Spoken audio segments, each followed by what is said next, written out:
Hey everyone, welcome to the first series of the Launch Labs podcast.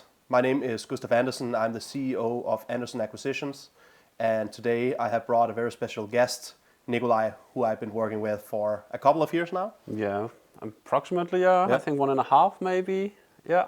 We've been working with a lot of different projects during the last couple of years, mainly working with young entrepreneurs and helping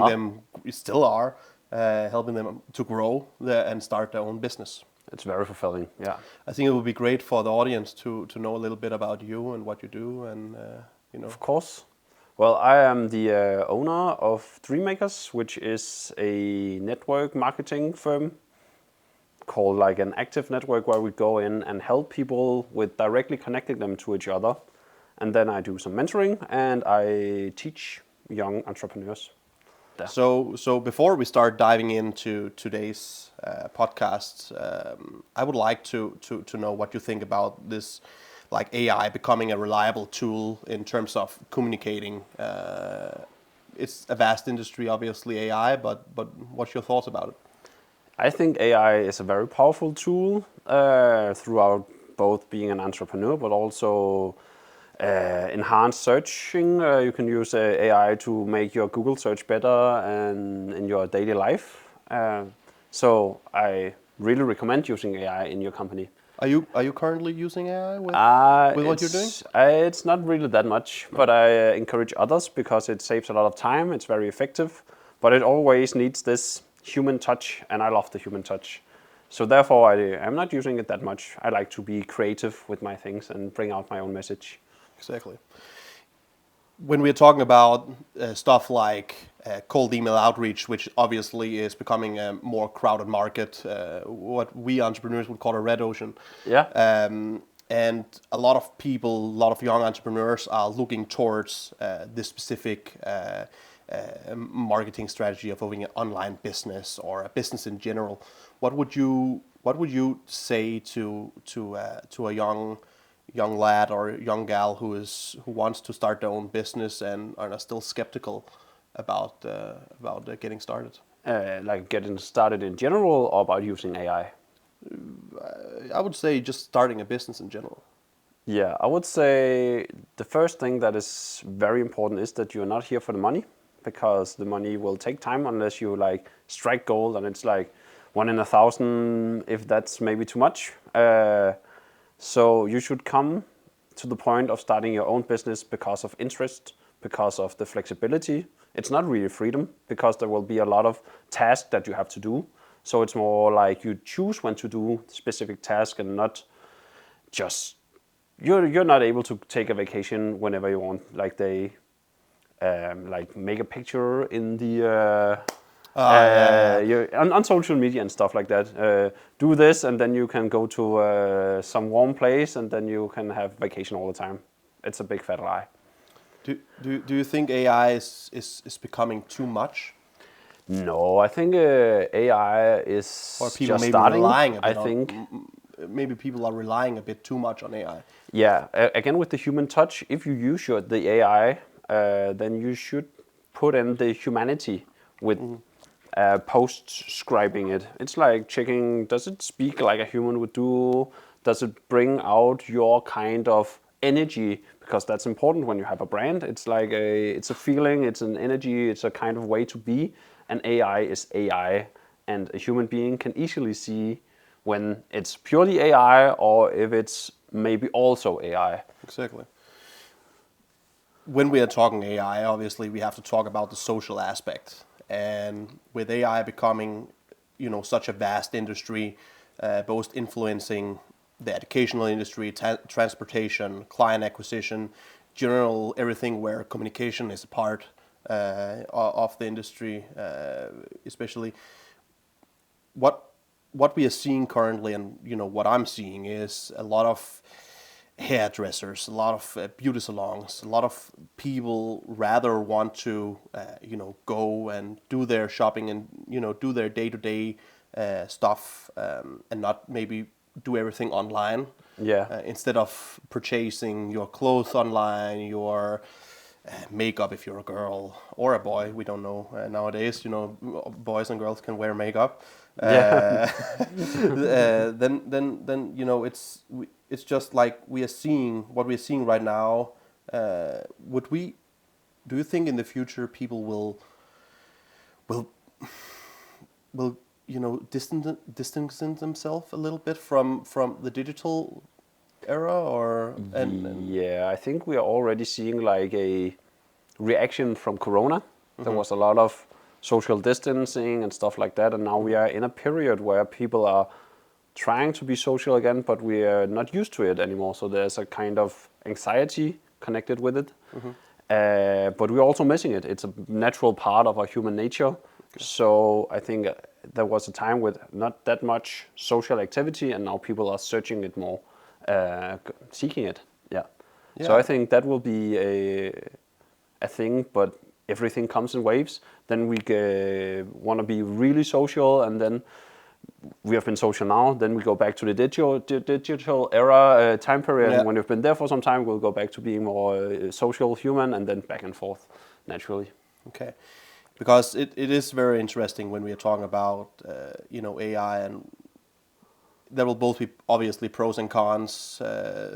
Several industries are getting very affected by how AI is changing their daily habits, especially educational.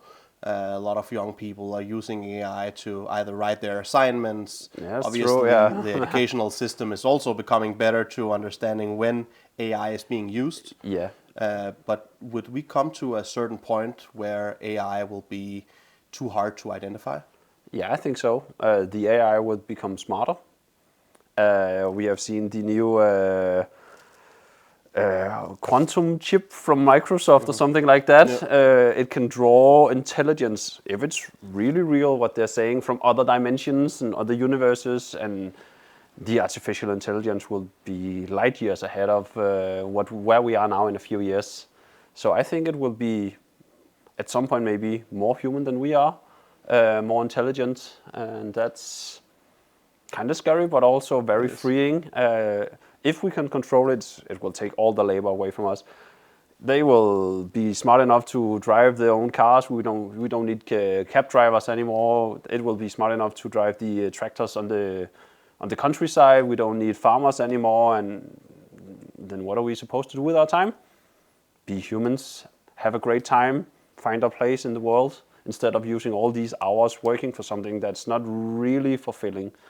Exactly. Yeah. It's actually funny you're mentioning it, because I was watching Joe Rogan the other day. Yeah. His Classic. podcast, obviously, Yeah. a very great podcast to watch for me individually. But he was talking about this. If you saw this AI, ChatGPT, which was where they had like one of their updates. They were about to update it, so the old update it will get like vanished. Yeah. And therefore that specific AI was actually copying itself. It knew. Yeah, so it knew it was getting deleted from the system. Okay. What do you think about this? That's very interesting. It's the point where the robots could take over the world, kind of step. So we are getting a Terminator scenario. It's also maybe is this theory about AI where AI have already done the calculations of what would be the most effective thing to do for the world, and that is probably this creating value at all points. And that is maybe why AI have told the smart people who made AI back in the days to give it out for free. We have this free version of ChatGPT, which is a little bit older, a little bit outdated, but still we have access to it as normal people. No matter what we earn, we can go to the free local library, and then we can type in ChatGPT, and then we can use AI for free. So everyone got access to this really powerful tool, and maybe that's what AI is doing. And also, there's not only one specific tool system. You can use everything from ChatGPT, Perplexity, Bard. A lot of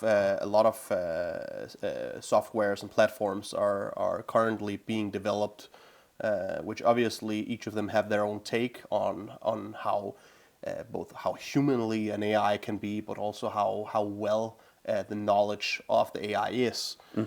Obviously, we all know that AI's knowledge comes from everything which is posted online, books, etc. Yeah. So it is interesting, what's going to happen specifically here in 2025. 2024 have been an immense year for AI, Yeah, really. and how it has evolved into becoming its own entity, like what we just saw now with Yeah, it copying itself. that's really We're just interesting. going to have the third world war is not going to be between countries; it's going to be between robots and humans. Yeah, or robots and robots. Yeah, maybe robots. There are no humans anymore. No, yeah. We all sitting on McDonald's, writing our computer and writing our stories for no reason. We have traveled into the human-only dimension, safe from the robots. Hopefully, Elon Musk can get going with the Mars exhibition project, so we can get the hell out of here. Going back to talking about cold email outreach earlier, obviously, you and me, we are from two different industries. You are working very closely with your clients on a daily basis, where I work more with them digitally. Yeah. When you are facing challenges in terms of getting new clients, what has been the biggest challenge in terms of getting the attention, the response from The customers. from the prospects you're reaching out to, and how do you think AI could potentially enhance that for the better for you to get more clients? It's very easy. It's if you're a new startup, you are not really sure what you should brand yourself with. What are the pains and the gains of your customers or your prospects? Then the AI can be a very powerful tool to sketch that out for you, and then you can build it, put in your own humanity into it, and then you have, in 5-10 minutes maybe, already a pretty good insight in what are the things you should say, because everything where you have a product, people would, it's important that the product have value, and value is always creating gains or alleviating pains.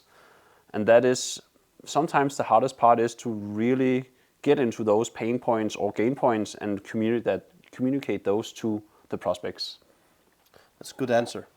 I solely believe that, obviously, depending on how you're utilizing AI today, whether it's for creating the right personalization when you have to email a new prospect or a new lead, or you're already in active service for that client and you have to provide them with a service where you're maybe utilizing your own skills, so you have to rely on AI to create opportunities for your client and their growth. I think it's very important that we look ahead, and I solely believe that we can learn a lot from AI, but actually what we are really learning of is actually ourselves, because the knowledge is already out there. Yeah.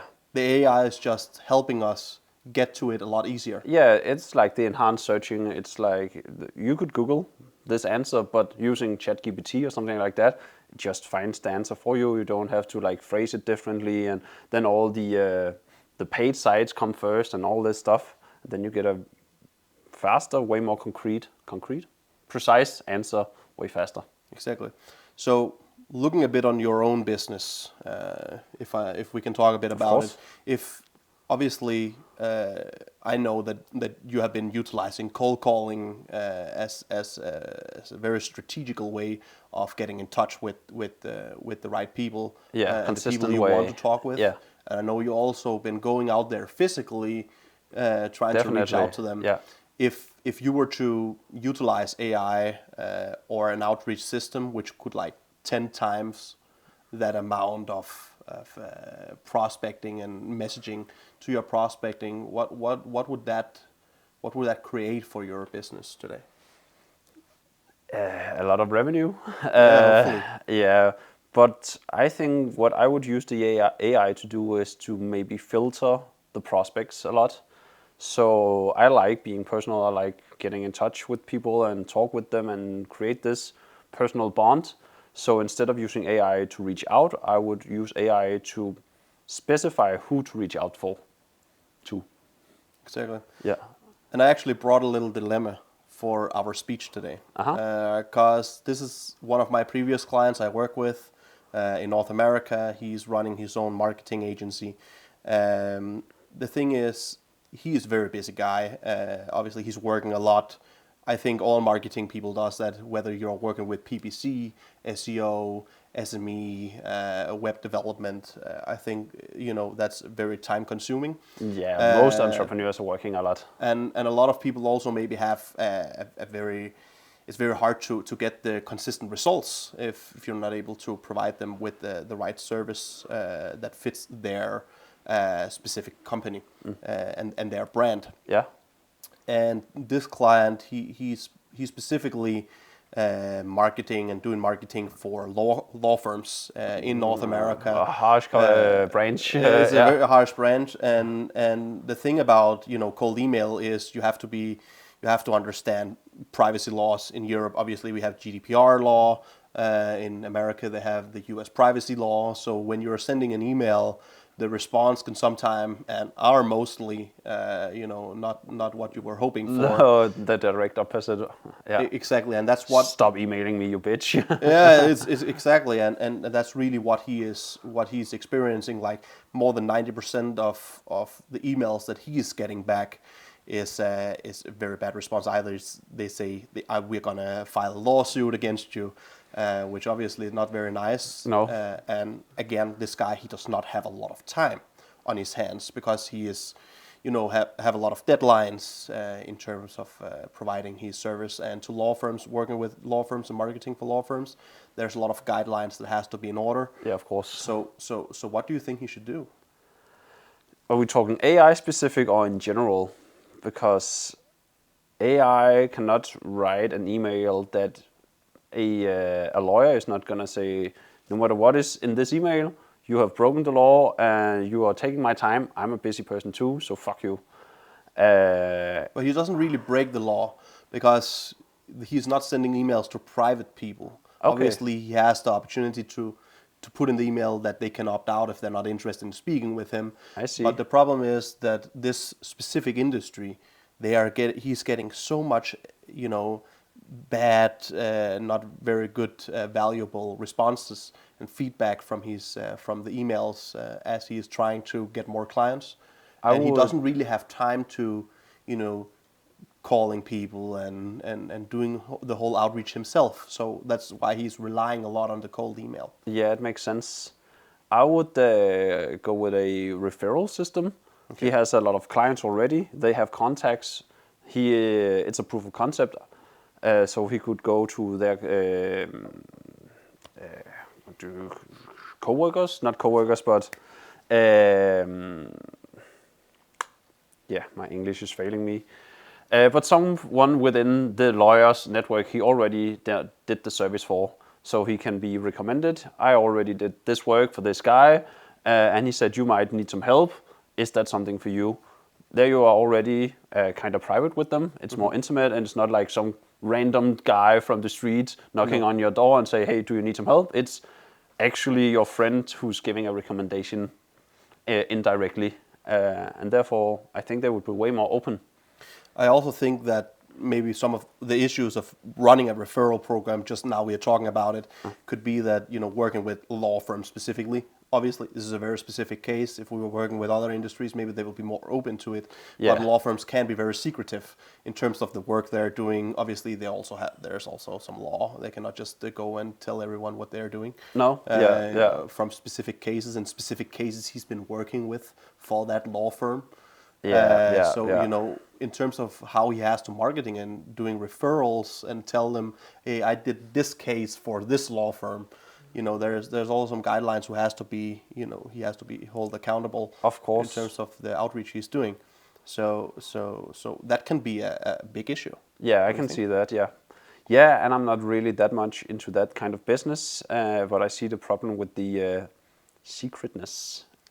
Secretness is definitely can be a very big problem, and that's also why it's, I guess, for him a very big dilemma. Yeah, but I'm also hearing that it's a guy who doesn't have that much time, so it kind of sounds like he maybe does have enough work, And at this point, it should not, maybe it shouldn't be only looking about how to do better emails, but also how to maybe optimize some of his other processes to create more time for himself, or eventually increase capacity by getting another member, a coworker or a partner or something like that, who is maybe specialized in something he's not that good at. And now we're talking about capacity, Yeah. growing. Obviously, he's at a place where he's having a current revenue. It's flowing towards him. Yeah. But He's busy. But obviously, what should he be looking for currently when he's looking? And I think when we're talking to everyone out there, like what kind of, when you want to grow, you want to hire someone, you got to that certain moment where you cannot take on all the work. You need extra pair of hands. Yeah, just at the breaking point at capacity. Yeah. Exactly. What should you do in that when you have not tried that before to hire someone? Yeah, there's a lot of processes in that, but it's about finding someone who matches your energy. But it's not like, it doesn't have to be the same kind, but it has to complement it. So what you're not good at, he is good at, or her, whatever it is. And the opposite way around, but you still have to be good at working together. There have to be like this chemistry, and what you're saying is cool, or what I'm saying to you is cool, and that's maybe the most important part, those two most important parts. It's like they have competences, competence. They are probably competent enough. Yeah, they have to be. Why else should you hire them? And there's a good chemistry that you work well together, and it creates a better flow. And it's also very good for your social situation. If you're not getting out that much, we are social creatures by nature. It would increase your oxytocin and your motivation to work. Also, the thing about having responsibility to another person, it also increases motivation. So it's not enough only being skillful today. You also need to have a whole aspect from, your social. Who are you as a person? Yes. How are you working with other people, energy-wise, goals and dreams? Yes. I think we can talk a lot about those another day, but in terms of like the whole dream set, exactly. Who are you? Yeah. The visions also have to be want? kind of equal, because if you want just to make a little firm and you can sit at home most of the time and have like a family, but the other one wants to make a big business and is not really a family person, then those two visions are gonna break at some point, and the one parts from the other.